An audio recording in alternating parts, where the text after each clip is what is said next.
Yo, good morning guys. So mag-actual demo tayo at papanoorin tayo ni Sir Elgin Vera.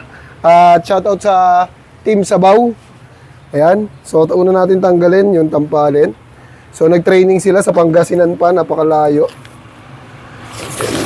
MMS Training Center. Ayan. So sunod natin tenderloin. Ikot mo lang dito. Tapos yung knife mo nakadikit lang sa buto. Advantage kasi yan pag nakadikit sa buto. Tapos ito, hawakan mo lang, angat mo lang, hiwain mo lang yung mga taba-taba na yan. Tapos pagdating dito, ikot mo lang. Tanggal na yan. Ganon. Tapos ito, may nakakapit na laman. Angat mo lang yan, hiwain mo lang yung taba, papasok, tapos tanggalin mo lang. Tapos pag nagawa mo na yan, balat, tsaka yung taba, hiwain mo lang yung pababa. Huwag mo lang papatamaan yung ham leg, pababa lang. Pagka nandito ka na sa dulo ng ham leg, kapantayin na yan ng 2 joint. So, hinihiwa ko lang to para guide. Tapos papantay mo lang hiwa dyan. Okay? So, hiwain mo lang yan. Pag nahiwa mo yan, dire-diretso na yan. Ganun. Tapos, pagka nahiwa mo na yan, hiwain mo na, sagad mo na yung knife sa likod. Tapos hiwain mo lang paangat. Para mahiwa lahat ng balat.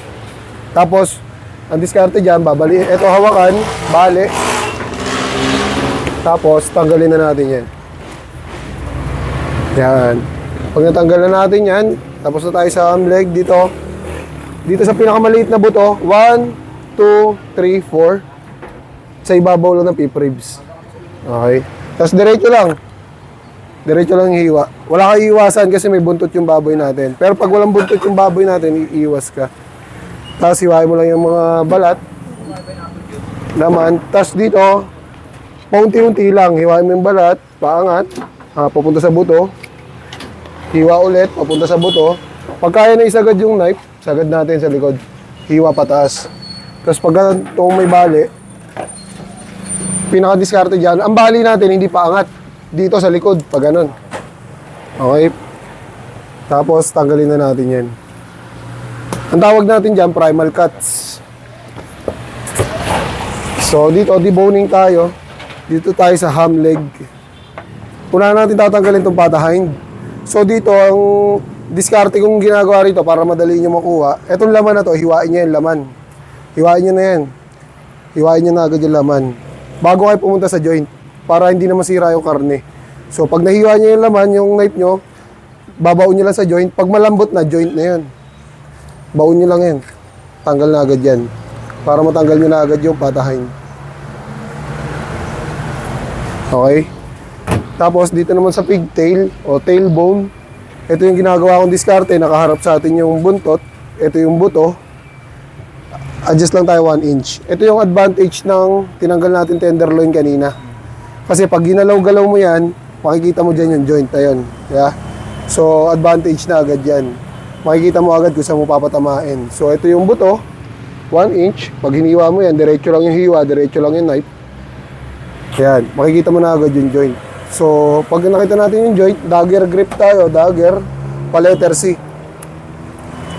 Pa-letter C. Yan, ito lang kasi yung litid na nakakapit dyan.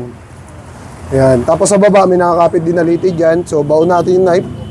Tapos hiwa. Ayan. Pagka nakayabukan na ng ganyan na husto yan, pwede na nating tanggalin dito sa magkabila.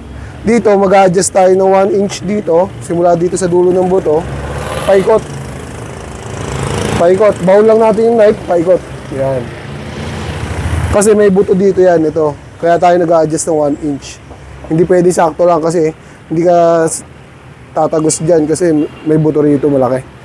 Tapos dito naman sa kabila, ito pa yung isang advantage nitong buto na to, kaya natin pinakita yan. Ito yung cup na to, cup yan. Angat mo yung knife mo sa buto. Tapos, yung buto lang ang magiging guide mo palabas. Ayan. Tapos, pagka nagawa mo na yan, dalawang yan, from top to bottom, tuloy-tuloy ang hiwa. Papasok ang hiwa, papasok. Para hindi sobrang malaman. Tapos, kapantay lang siya ng buntot. Kaya kapantay lang siya ng buntot. Pag napantay mo na sa buntot, pwede mo nang tanggalin yan. Yan, ganyan lang. Tanggalan natin yung tailbone. tailbone, pata hind, and then dito tayo sa femur bone. Maraming tawag dito, femur bone, dumbbell, bias. Tapos ito first layer. Ayan, yung puti na yan. Ayan yung layer. So, sundan lang natin yan.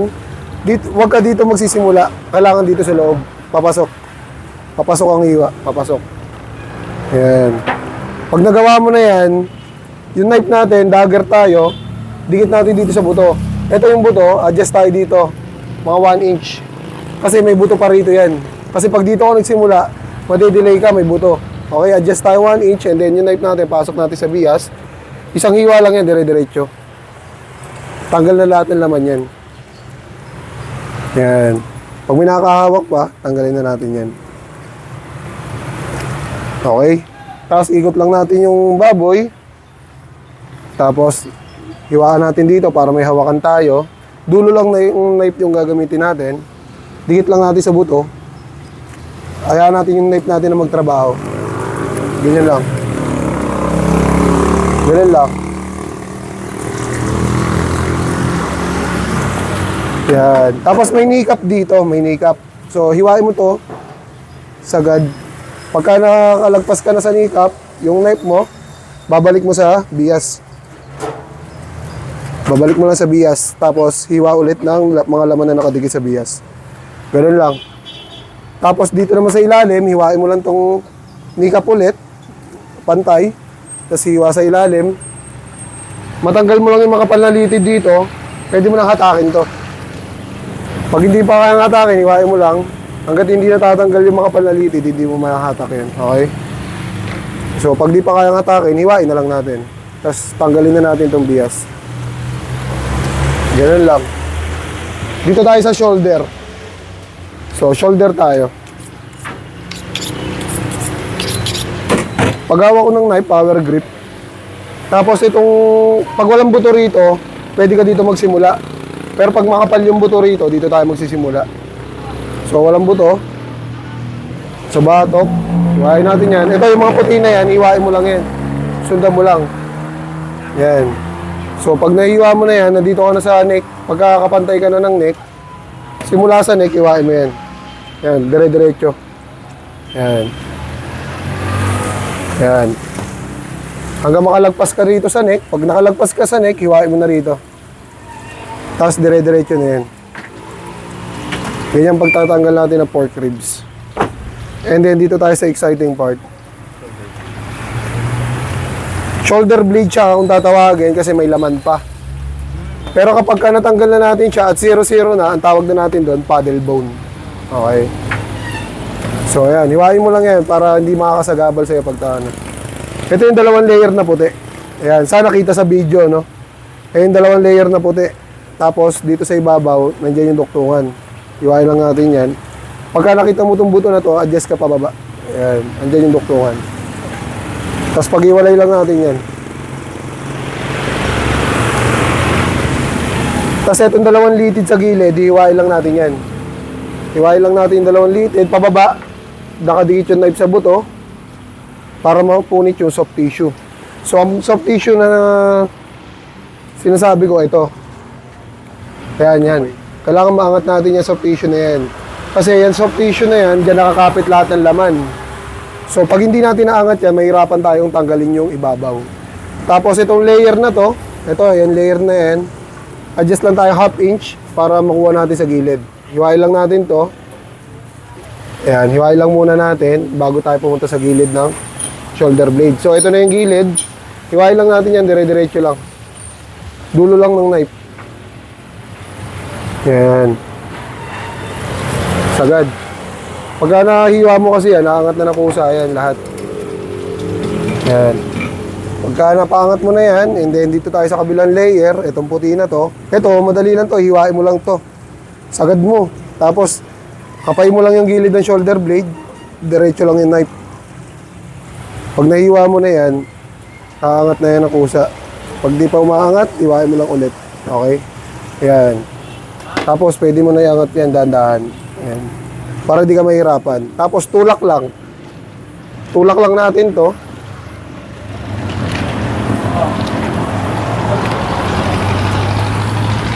Kailangan makita natin yung dulo ng shoulder blade. Yan.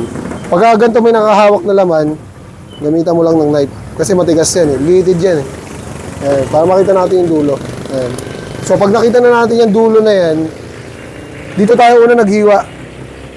Pwede na natin tanggalin yung mga litid sa gilid. So didikit lang natin yung knife. Parang naghihiwa, parang yung buto na hinihiwa mo. Tapos ikot mo lang. Ikot. Hanggang dito lang. Tapos sa ilalim, ang diskarte dyan, may laman yan eh. May laman yan sa ilalim, di ba? May litid yan dito sa ibabaw. So, hiwain natin itong litid. Ayan, hiwain natin yan. Tapos, pwede na natin hatakin to. May dalawang diskarte dyan. Yung isang ginawa ko, tapos pwede mo rin kayasin yung mga laman sa gilid. Tapos hatakin natin. Ganun lang, hiniwa ko lang para mabilis. Ang pagdedebow naman, hindi naman pagandahan ng shoulder blade. Ang mahalaga, natanggal mo siya ng malinis, maayos. Tapos dito, pakita ko na rin sa'yo yung pata front para sulit yung pananood mo. Ito yung pata front. So, ito yung layer na puti. Ang pata front natin, pag may buntot, sa akin nakaharap, itong buto na to, may buto pa yan dito. Dalawa yung buto na yan. So, ito yung layer na dapat susundan natin. Dito mo siya itututok. Yan. Para makuha natin yung pinakang gitna ng buto. Ayan o.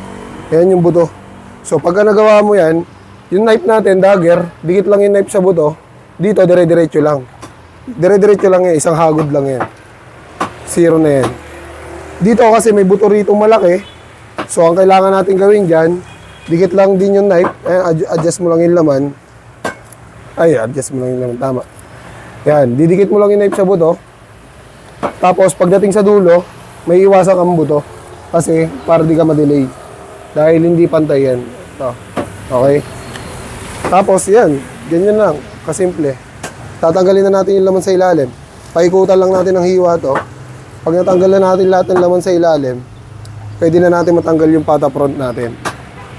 So, yung pagtatanggal ng pata front natin, ito ilalim yung siko, dapat ganyan pantay. Hiwain mo lang yan, dapat dyan pantay yan. Hiwain mo lang paikot. Pag nahiwa mo na ng paikot yan, matatanggal mo na yan. So, ganun lang yung primer cuts and deboning natin. Maraming salamat sa inyo lahat guys, and peace out.